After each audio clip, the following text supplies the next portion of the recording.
ɓe ɗon maɓɓita kaaba hajja, ɓe ɗon maɓɓita kaaba dewkiti amin.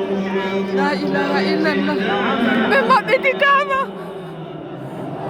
ɓe maɓɓiti kaaba. Allahu akbar,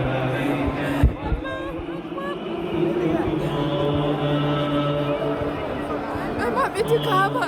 La ilaha illallah. ɓe maɓɓiti kaaba,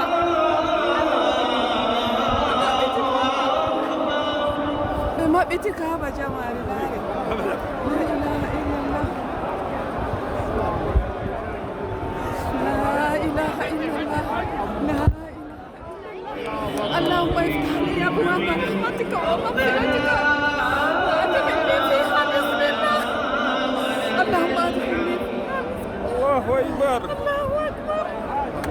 الله أكبر. الله أكبر. الله أكبر. اللهم أنت السلام ومنك السلام، فحينا ربنا بالسلام وأدخلنا الجنة دار السلام. تبارك يا ذا الجلال والإكرام. اللهم افتح لي أبواب رحمتك ومغفرتك وأدخلني فيها.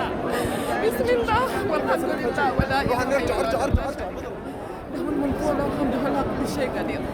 اللهم أنت اللهم افتح لي، اللهم افتح لي أبواب رحمتك ومغفرتك. اللهم إنك عفو تحب العفو فاعف عنا.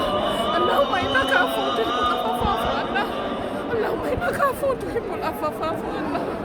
اللهم افتح لي أبواب رحمتك ومغفرتك وأدخلني فيها بسم الله. لا إله إلا الله. لا إله إلا الله. لا إله إلا الله. لا إله إلا الله.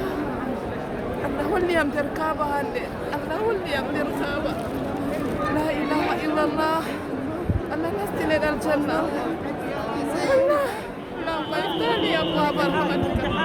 لا إله إلا الله.